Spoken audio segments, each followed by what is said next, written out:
हाय, मैं हूँ फौजिया रियाज। इस वीडियो में the rings of power season 2 episode 7 और 8 की स्टोरी है। कैलिब्रिम्बोर अब तक अनातार यानी सौरॉन के काले जादू के असर में है। उसे लग रहा है एरिगियन में सब सही चल रहा है। वो अपने काम में खो चुका है। उसे मेन के लिए 9 रिंग्स बनानी है। माहौल में सुकून है, सब कुछ इतना शांत है। उसके वर्कर्स ने उसे अकेले छोड़ दिया है ताकि वो आराम से अपना काम पूरा कर सके। वाह, क्या बात है। पर वो चूहा अपनी हरकतें रिपीट क्यों कर रहा है?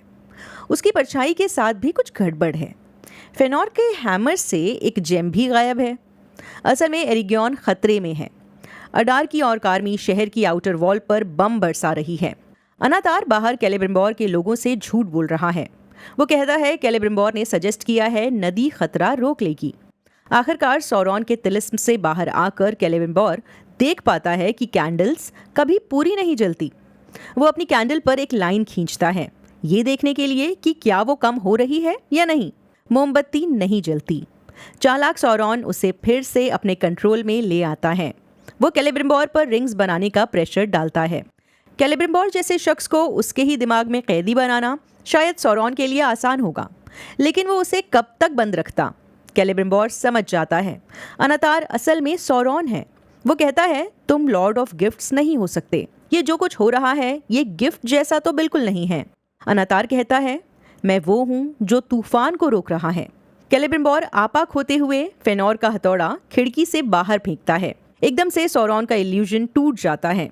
अब वो देखता है शहर में क्या हो रहा है। आखिरकार सच सामने आता है।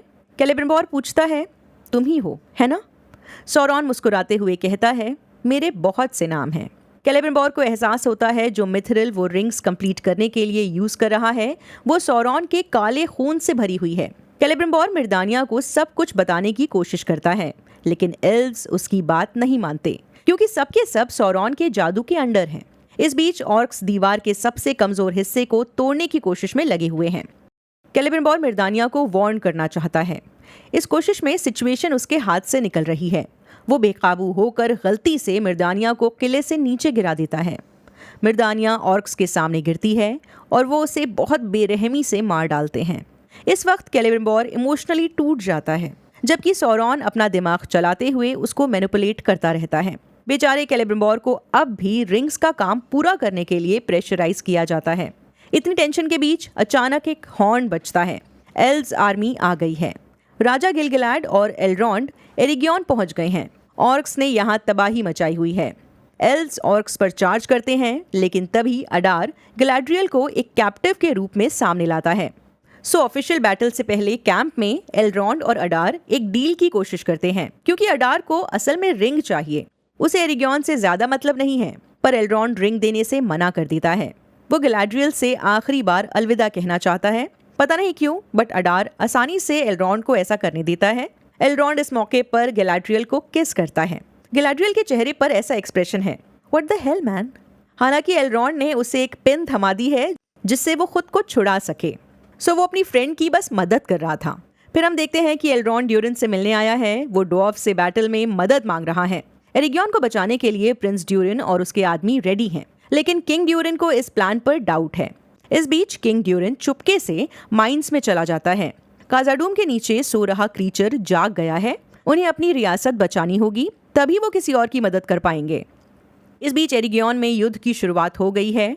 दोनों साइड्स पर हेवी लॉस हुए हैं। राजा गिलगैलाड अपनी एक्सपर्ट वॉर स्ट्रैटेजी का यूज करते हुए ऑर्क्स का सामना करते हैं। एक बड़ा सा हिल ट्रोल एल्व्स का काफी नुकसान करता है। ऑर्क्स को समझ आता है वो बड़ी तादाद में मर रहे हैं, इतना कि वो खुद पीछे हटने की सोचने लगते हैं, लेकिन अडार नहीं मानता। वो नहीं चाहता कि ऑर्क्स सौरॉन के गुलाम बने।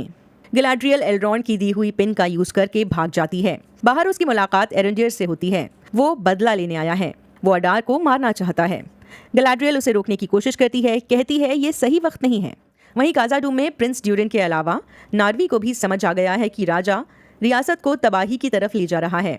नार्वी के कहने पर ड्यूरिन को चूज करना पड़ता है, या अपने बाप को रोके या एल्व्स की मदद करे। वहाँ ऑर्क्स का अटैक इंटेंस हो रहा है। अडार एक नई स्ट्रैटेजी अपनाता है। उसका निशाना पहाड़ है। वो एक डैम बनाने का इरादा रखता है। वो एरिगियन के पास की रिवर को पत्थरों से भर देता है। पूरी फील्ड एक मडी बैटल फील्ड में बदल गई है। ये एल्व्स के लिए बड़ी मुश्किल खड़ी कर देता है। मिट्टी में सने हुए एल्व्स और ऑर्क्स आपस में लड़ते हैं। कैलिब्रिम्बोर 9 रिंग्स बनाने के काम में लगा है, लेकिन अब वो अनातार को बेवकूफ़ बनाने का प्लान बना रहा है। वो रिंग्स को एक पाउच में डालकर शहर से निकलने की कोशिश करता है। वो अपना अंगूठा तोड़कर बेड़ियों से आज़ाद होता है। शहर के मेन स्क्वायर में जाते वक्त उसकी मुलाकात गैलाड्रियल से होती है। वो टनल्स के थ्रू शहर में घुस चुकी है। गैलाड्रियल कैलिब्रिम्बोर से कहती है वो रिंग्स उसे दे दे, वो उन्हें लेकर भाग जाएगी। दोनों काफ़ी इमोशनल हार्ट टू हार्ट बात करते हैं। दोनों अपनी गलतियों को एक्सेप्ट करते हैं, सौरॉन के इन्फ्लुएंस में आने का अफसोस जाहिर करते हैं। वहीं जाइंट ट्रोल एल्व्स को हर तरफ से मार रहा है। इस बीच एरेंडियर भी युद्ध में शामिल हो चुका है। वो डैमरॉड से निपटने की कोशिश करता है। काफी मजेदार सीन होता है जिसमें डैमरॉड ऑर्क्स को शील्ड की तरह यूज करता है। खैर, राजा गिलगैलाड उसे रोकने में कामयाब होते हैं, लेकिन अब तक दीवार टूट चुकी है। सुबह होती है डॉर्व्स की मदद का इंतजार करते हुए, लेकिन उनकी तरफ से बस एक मैसेंजर आता है, आर्मी नहीं। एल्ड्रॉन बस ये बोलता रह जाता है, ड्यूरिन आएगा, लेकिन उसका दोस्त नहीं आता। वहीं एरिगियन के अंदर गार्ड्स फाइनली अनातार की सच्चाई समझ जाते हैं और वो उन्हें मार डालता है। फिर कैलिब्रिम्बोर और सौरॉन के बीच एक फाइनल फेस ऑफ होता है, लेकिन सौरॉन काफ़ी पावरफुल है। वो कैलिब्रिम्बोर को हराकर रिंग्स अपने कब्जे में ले लेता है। वहीं अडार एरेंडियर को खंजर मार देता है। फिर एल्रॉन के पास आता है और उससे गैलाड्रियल की रिंग छीन लेता है।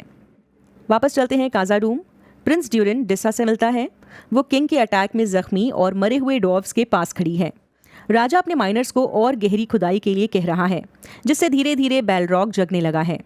प्रिंस ड्यूरिन अपने बाप के पीछे जाता है और रिक्वेस्ट करता है कि वो अपनी रिंग उतार दे। इसके अलावा वो अपने पिता से कहता है कि माउंटेन को खोदना बंद कर दे, वरना कोई बड़ी तबाही हो सकती है। लेकिन हमेशा की तरह किंग ड्यूरिन अपने बेटे की बात नहीं सुनता और खुदाई जारी रखता है। थोड़ी देर बाद वो प्रिंस ड्यूरिन को दिखाता है कि क्यों वो माउंटेन को खोदते जा रहा था। माउंटेन में इतना मिथरिल है जो उन्हें अमर बना सकता है। लेकिन उनका ये डिस्कशन ज़्यादा देर नहीं चलता, क्योंकि बैलरॉग माउंटेन्स की गहराइयों से निकलकर ऊपर आ गया है। बैलरॉग खुलेआम घूमने लगता है और बाप बेटे की जोड़ी पर अटैक करता है। अब जाकर राजा साहब को अपनी गलती का एहसास होता है। वो अपनी रिंग निकाल कर जमीन पर रखते हैं। फिर वो अपने बेटे को बचाने के लिए खुद को कुर्बान करने का फैसला करते हैं। किंग ड्यूरिन बैलरॉग का सामना करते हुए किसी हीरो की तरह मारा जाता है। इससे केव एंट्रेंस बंद हो जाती है। वहीं स्ट्रेंजर अपने दोस्तों को बचाने का फैसला करता है और स्टुअर्स के गांव पहुंचता है, लेकिन ये जगह खाली है। तभी डार्क विज़र्ड स्ट्रेंजर का स्वागत करता है। वो बोलता है कि ये दोनों मिलकर सौरॉन के खिलाफ लड़ेंगे। डार्क विज़र्ड स्ट्रेंजर को यकीन दिलाता है कि पॉपी और नॉरी सुरक्षित हैं, जबकि वो स्केलेटन राइडर्स की होस्टेज हैं। डार्क विज़र्ड स्ट्रेंजर को अपना पुराना दोस्त बुलाता है और कहता है कि कुल 5 स्तर हैं, 5 विज़र्ड्स हैं। वैसे इस विज़र्ड को खुद डार्क विज़र्ड नाम नहीं पसंद है। उसका कहना है कि आम लोग उससे डरते थे, इसीलिए उसे डार्क विज़र्ड कहकर पुकारने लगे। वो स्केलेटन राइडर्स के लीडर पर अटैक करता है, जिससे बाकी राइडर्स भाग जाते हैं। वो बेसिकली ये दिखाने की कोशिश कर रहा है कि वो बुरा नहीं है। फिर वो कहता है कि वो दोनों मिलकर डार्क लॉर्ड की जगह ले सकते हैं, यानी वो खुद सौरॉन बनना चाहता है। जब स्ट्रेंजर उसका ऑफर ठुकराता है, तब डार्क विज़र्ड स्टुअर्स के घर को बर्बाद कर देता है। स्ट्रेंजर अपनी जादुई ताकतों से पत्थरों को ऊपर उठाए रखता है। बेसिकली डार्क विज़र्ड और स्ट्रेंजर के बीच एक तरह का फेस ऑफ हो रहा है। नॉरी, पॉपी और स्टुअर्स को भागने का मौका मिल जाता है। डार्क विज़र्ड के अटैक के बाद नॉरी स्टुअर्स का घर ठीक करना चाहती है, लेकिन पॉपी कहती है कि कुछ चीज़ें कभी ठीक नहीं होती और उन्हें जो बचा है उसको लेकर आगे बढ़ना चाहिए। पॉपी और नॉरी स्टुअर्स के साथ नया घर ढूंढने के लिए निकल पड़ते हैं। नोबडी और गुंडाबेल स्ट्रेंजर का शुक्रिया अदा करते हैं और उसे ग्रैंड एल्फ कहकर बुलाते हैं। नॉरी और स्ट्रेंजर अलग हो जाते हैं, क्योंकि नॉरी को अपना रास्ता स्टुअर्स के साथ ढूंढना है और स्ट्रेंजर को अपना सफ़र खुद तय करना है। स्टुअर्स की तबाह विलेज में ही स्ट्रेंजर को अपना स्टाफ मिलता है, जिसका अक्सर वो सपना देखा करता था। वो टॉम बॉम्बडल के पास जाता है और उसे कहता है कि तुम मुझे टेस्ट कर रहे थे कि मैं दोस्ती को चूज़ करूंगा या पावर को। टॉम के पास पहुंचने के बाद स्ट्रेंजर अपना नया नाम बताता है। ग्रैंड एल्फ से बना गैंडल्फ। यूमिनोर में फेरेजॉन ने फेथफुल के लीडर्स को इकट्ठा किया और उन पर इल्ज़ाम लगाया कि वो मेरियल को सी चैलेंज से बचाने के लिए सौरॉन के साथ मिलकर काम कर रहे थे, यानी सब कुछ जादू था, काला जादू। फेथफुल और जो भी उनका साथ दे रहे हैं उन्हें गद्दार कहकर अरेस्ट कर लिया जाता है। एरियन अपने पिता को फेरेजॉन के अटैक के बारे में इन्फॉर्म करती है। एलेंडिल मेरियल को न्यूमिनोर से सुरक्षित बाहर ले जाने की कोशिश करता है, लेकिन मेरियल वहीं अपने लोगों के बीच रहना चाहती है।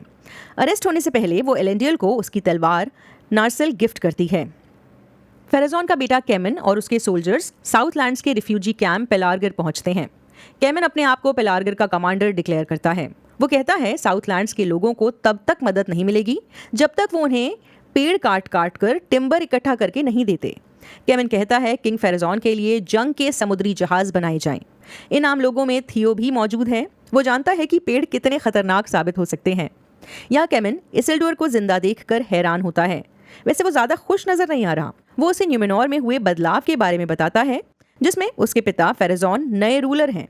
इस हिसाब से कैमन के पास अब इसिल्डोर से ज्यादा पावर है। इसिल्डोर, जो अभी अभी एस्ट्रिड के साथ अपनी मोहब्बत का इजहार कर रहा था, पेलार्गर को छोड़कर वापस न्यूमेनोर जाने का फैसला करता है। वो एस्ट्रिड को अपने साथ चलने की गुजारिश करता है, लेकिन वो अपने पुराने मंगीतर के पास रहना चाहती है। इसिल्डोर अकेला ही शिप पर चढ़ता है और एस्ट्रिड को छोड़कर चला जाता है, जबकि इसिल्डोर के पिता एलेंडिल खुद न्यूमेनोर से भाग चुके हैं। एरिगियन में कैलिब्रिम्बोर अभी जिंदा है। सौरॉन उसे रिंग्स ऑफ मेन की लोकेशन जानने के लिए टॉर्चर कर रहा है। कैलिब्रिम्बोर बहुत दर्द में है। उसकी बॉडी में कई तीर लगे हैं। सौरॉन उसे जिंदा रखता है और उसे और ज्यादा दर्द देता है। वहीं कैलिब्रिम्बोर तकलीफ में आकर सौरॉन को एक तरह का श्राप देता है। वो कहता है, सुनो मॉर्गोथ के साए, रिंग्स ऑफ पावर तुम्हें बर्बाद कर देगी। वन रिंग तुम्हारे विनाश की वजह बनेगी। आखिरकार सौरॉन कैलिब्रिम्बोर को मार डालता है। मरते मरते कैलिब्रिम्बोर उसे रिंग्स का कैदी कहता है, जिससे सौरॉन के आंसू निकल आते हैं। वो उसे ताना मारते हुए लॉर्ड ऑफ द रिंग्स भी कहता है। इसके बाद यहाँ ऑर्क्स आ जाते हैं। वो सौरॉन को अडार के पास ले जाने के लिए आए हैं। वहीं गैलाड्रियल एल्विन औरतें और बच्चों को एरिगियन की अंडरग्राउंड केव्स के थ्रू निकालने की कोशिश कर रही है। वो खुद को और 9 रिंग्स को ऑर्क्स के हवाले कर देती है ताकि एल्व्स की जिंदगी बच सके। उसे अडार के पास ले जाया जाता है। उसने मॉर्गोथ का ताज अपने पास रखा है। गैलाड्रियल सौरॉन को बर्बाद करने की अडार की डील एक्सेप्ट करती है। वो देखती है कि अडार ने उसकी रिंग पहनी हुई है। उसका चेहरा बदला हुआ है। उस रिंग ने अडार को फिर से उसकी पुरानी एल्विन फॉर्म दे दी है। जब वो रिंग वापस करता है, बिगड़ा हुआ रूप वापस आ जाता है। गैलाड्रियल के पूछने पर भी अडार अपना पुराना नाम नहीं बताता। वो कहता है, अडार वो नाम है जो मैंने हासिल किया है। ऐसा लगता है सब ठीक है। ऑर्क्स अडार के खिलाफ हो जाते हैं और उसे सौरॉन के कहने पर बेरहमी से मार डालते हैं। सौरॉन सामने आता है और मॉर्गोथ का क्राउन लेकर अडार से अपना बदला लेता है। फिर सौरॉन गैलाड्रियल से उसकी और मेन की 9 रिंग्स की डिमांड करता है। दोनों के बीच मुकाबला होता है। सौरॉन गैलाड्रियल को बहलाने की कोशिश करता है, लेकिन वो कहती है, हम कभी एक जैसे नहीं थे। सौरॉन कहता है, मैं तुम्हें जानता हूँ। लड़ाई जारी रहती है। गैलाड्रियल अपने आप से, हेलब्रांड बने सौरॉन से और कैलिब्रिम्बोर के रूप से भी लड़ती है। वो सौरॉन का ऑफर दोबारा ठुकराती है। वो उसकी क्वीन नहीं बनना चाहती। दोनों लड़ते हैं, जिसमें गैलाड्रियल को मॉर्गोथ के ताज से जख्मी कर दिया जाता है। सौरॉन 9 रिंग्स लेकर अब गैलाड्रियल की रिंग की डिमांड करता है। गैलाड्रियल एक पल के लिए प्रिटेंड करती है जैसे वो सौरॉन के इन्फ्लुएंस में आ गई है। वो रिंग उसके हाथ में देने लगती है, लेकिन अचानक रिंग को लेकर पहाड़ी के ऊपर से कूद जाती है। ऐसा ही कुछ एल्रॉन्ड ने भी किया था। वो भी 3 रिंग्स लेकर ऐसे ही पहाड़ी पर से कूदा था। दोनों एक ही जैसी हरकतें करते हैं। अंदर किले में ऑर्क्स ने कब्जा कर लिया है और एरेंडियर, एल्रॉन्ड और गिलगैलाड को कैदी बना लिया है। ऑर्क्स कैलिब्रिम्बोर की कीमती फाइल्स और नोट्स जला रहे हैं। एल्रॉन्ड चिल्लाता रह जाता है कि ये कीमती नॉलेज है, इसे मत जलाओ। जब सब कुछ खत्म होता दिखता है, तभी काजाडूम की ड्वार्वन आर्मी आ जाती है। प्रिंस ड्यूरन उनके साथ नहीं है क्योंकि वो अपने पिता की मौत के शोक में डूबा है। लड़ाई में जीत का पलड़ा एल्व्स की तरफ झुक गया है। अब ऑर्क्स एरिगियन छोड़कर वहां से भाग जाते हैं। गिलगैलाड, एल्रॉन्ड और एरेंडियर जल्दी से गैलाड्रियल को ढूंढने निकलते हैं। उस पर मॉर्गोथ के ताज का जख्म है। गिलगैलाड की रिंग उसे ठीक नहीं कर पाती, लेकिन जब गैलाड्रियल की रिंग के साथ उसकी पावर्स मिलाई जाती हैं, तब गैलाड्रियल बच जाती है। जब वो होश में आती है, एल्रॉन्ड उसे रिंग वापस करता है। गिलगैलाड, गैलाड्रियल, एल्रॉन्ड और एरेंडियर सीजन के मेन कैरेक्टर्स के तौर पर क्लिफ पर खड़े हो जाते हैं और एक्स्ट्राज नीचे ताली बजाते हैं। साथ ही खत्म हो जाता है ये सीजन। आई होप आपको ये वीडियो अच्छा लगा हो। अगर आपके दिमाग में कोई भी क्वेश्चन है या मन में कोई भी सवाल है तो कमेंट्स के जरिए ज़रूर पूछिए। बाय।